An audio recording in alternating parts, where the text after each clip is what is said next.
But welcome to the TCAT 10-minute take. It is I, your host, Sheree L. Stewart, from I don't even know where I am right now. I've been traveling sort of Yes. to see family, and with me as always is my intrepid co-host, Don the Legend Chambers. But I should, I don't even know what's happening anymore. Like life is what's life. But It comes at you fast. it really does.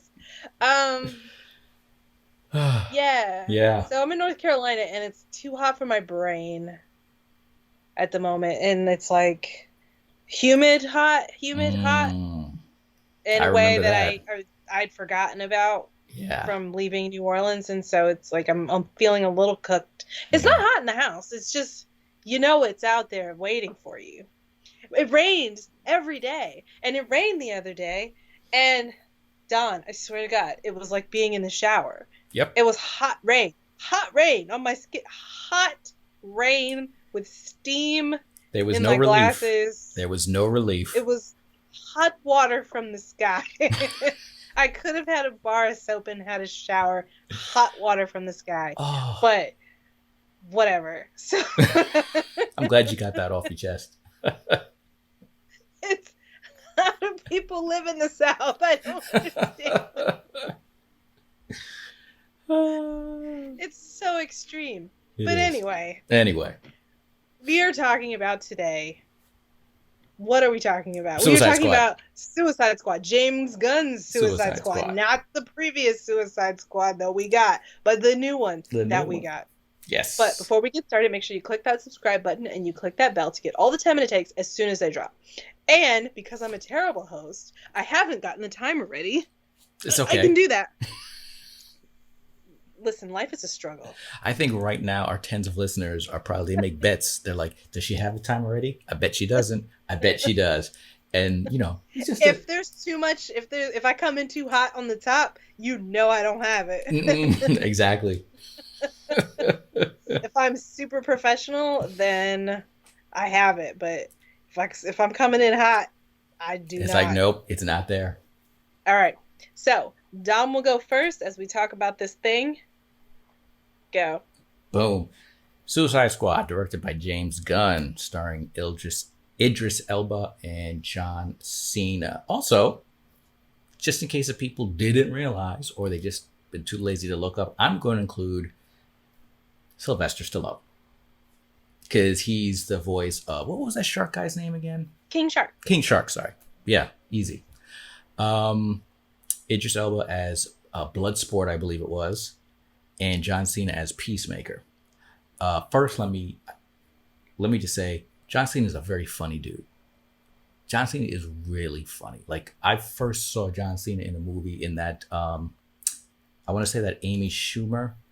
Uh, Oh, Trainwreck. yeah, he was hilarious in that movie, and when I've seen him in other movies, even if the Cock Blocker movie and his Mm-hmm. other cameos, when he leans into making fun of himself or just being funny guy, really funny guy.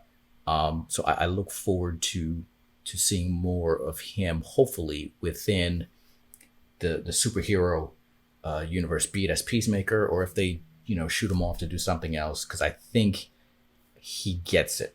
He's got the physicality for it, and he also understands it's a comic book character, so you should have some fun with it at some points. Idris Elba, it's Idris. He's always great. He's always good. I don't ever find anything wrong with him. This movie, also, I will say, I did really enjoy the King Shark character. I actually really sympathized with the character for a while there. I dug it. And even though Stallone is basically being monosyllabic with the character, which I'm sure they asked for, I thought he was great. He was freaking hilarious at times. To me, that was great casting. The movie itself, I thought it was good. I thought it captured a bit more of what the Suicide Squad should have been, or maybe what the first movie should have been. It definitely should have had a kind of a light tone involved in there. Some more humor, some more crazy wackiness involved. probably one of the best characters in, cross my fingers, especially after seeing the after credits thing, is that Weasel. Because that Weasel had me rolling. So weird. Because that thing was just so bizarre. And it made this weird squeaking sound. That thing just had me in stitches, the Weasel. I thought the movie itself was fun. It was well paced. It did not feel very long. It felt like it moved. It had great action. Viola Davis is great as always. I thought everybody in it was good. I wish, I'm kind of wishing I could start seeing these in the movie theaters. I think I will soon. I know, starting with definitely with the Shang-Chi movie, I'm like, I kind of got to see, and especially the Eternals. After seeing that trailer, I'm like, yeah, I'm gonna get myself back into the theaters for that. Where would you put this one on our scale? Oh, absolute opening night to go see. A scale of 1 to 10, I'm giving this a solid 8.5, because it's fun. It's definitely, you want to see a good popcorn movie. This is it. You'll laugh. You have a good time. I will say, I did really feel for Starro, that the big starfish. I know it was listen. That last line was devastating. Yes, that last line was like when he says, "I was so happy just looking at the stars." I was like, "Damn, that's kind of fucked up." Dark. That was so dark. I was like, "Yo, that kind of hurt a little." Yeah, it was really it was dark. It was. It was good. I do like that. It was, it's interesting, the James Gunn's kind of sensibility, from coming off Guardians of the Galaxy with these like ragtag group of misfits coming together to do a thing, because he's able to give us a sense of who each of these characters are individually in a way that the first Suicide Squad wasn't. And it is kind of a bummer, like you say, that this isn't the type of movie we got with the first one, because I like those characters better. And it was an unfortunate, like, we're in the deep cuts now, like Polka Dot and stuff, like we're in deep cut DC characters. So it's like, it's just kind of, it's just kind of a bummer that that's what we got with what we got, and this was so much better. The sense of humor was definitely there, and in a way that it's dark, like you said, but not that grim dark that DC has been trying to perpetuate. Yeah. Everything's raining and everyone's serious, and my mother's name is Martha too, and it's like, yeah, we get that, but I feel like only Batman can be that way, and everybody else, and that's why it works, because everyone else isn't.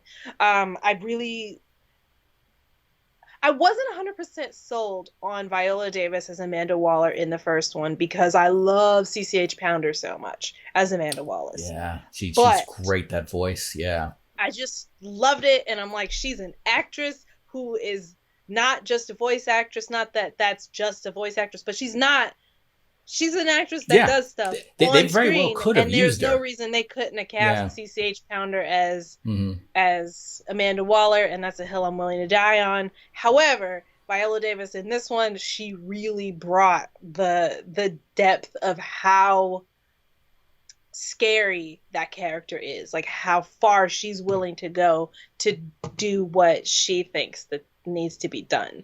Like Amanda Waller is a really scary character. She's worse than anybody on the Suicide Squad, to be honest, that's rough. She's rough. And I really appreciated that Viola Davis was able to bring that. Not that I ever doubted that she would. I'm just emotionally attached to CCH Pounder as that character. So she had to convince me, and she definitely did. I think I liked Margot Robbie's Harley Quinn in this better than in the Suicide Squad, the other one, because it just felt like she was just there for cake, for Cheesecake. Like, she was just there to flounce around in her little tiny short shorts and her little outfits. And she actually had, and this could be in a testament to Margot Robbie playing this character for so long at this point, and really being this character and having, emotional vulnerability and having, reasons for doing things and wanting, her relationship with the Joker and moving past that. And she's just not there for cheesecake shots like she was in the previous one. I mean, even the polka dot man, like his whole thing, what was going, like, that's a character that's so ridiculous in the comic, but it worked. But you never think that you're gonna see that one in a movie, but or it worked. Barely even a cartoon. I don't think I've ever seen that guy outside of like some vintage comics. But it totally works and is hilarious and tragic and sad, but so awkward and funny. And so, like, especially his hallucinations at the end are unbelievable. I think they did a really solid job. I would say that this movie is definitely worth an opening night ticket. Oh yeah, for sure. It's worth going to the theater if you are comfortable going to the theater. It's 100% worth seeing on HBO Max if you're within that 30-day window and when it comes back. But if you are confident in going to the theater right now, this is worth the price of admission. It's a lot of fun. It's dark if you like dark humor, like, it's dark but funny. It's not just dark for the sake of being dark, grim. And it looks good. It's gorgeous. Like, it looks really good. The color palette is fantastic. It's just, there was, like, with Starro at the end when Harley Quinn's in that water world, like, it's so beautiful and super gross. Like, it's literally, if you stop and think about all of what's happening, it's the most disgusting thing in the world, but it's beautiful and gross. And gross. Which that is my sensibility, my sense of humor. Like, my dad saw it, he wasn't into it, but it's not everything is for everybody, I guess. Not everything is for everybody. But what is for everybody is hitting that subscribe button, also hitting that bell to be notified of every new upload that we have. And if you want it even easier, just go to tcatnetwork.com, where we've got links to We did it! Oh, we made it under the time. Under the time! Where we've got links to all of our TCAT podcast episodes, as well as episodes of Good Morning Antioch and The Reading. So remember, subscribe, hit the bell, also check out the website, save that as one of your favorites, so it's something you can go back to at any time. So, Suicide Squad, obviously we both liked it. We've got some more coming up. I'm not going to say what it is. I'm going to leave it as a surprise. Okay? Surprise our people. All right? But until next time, see ya.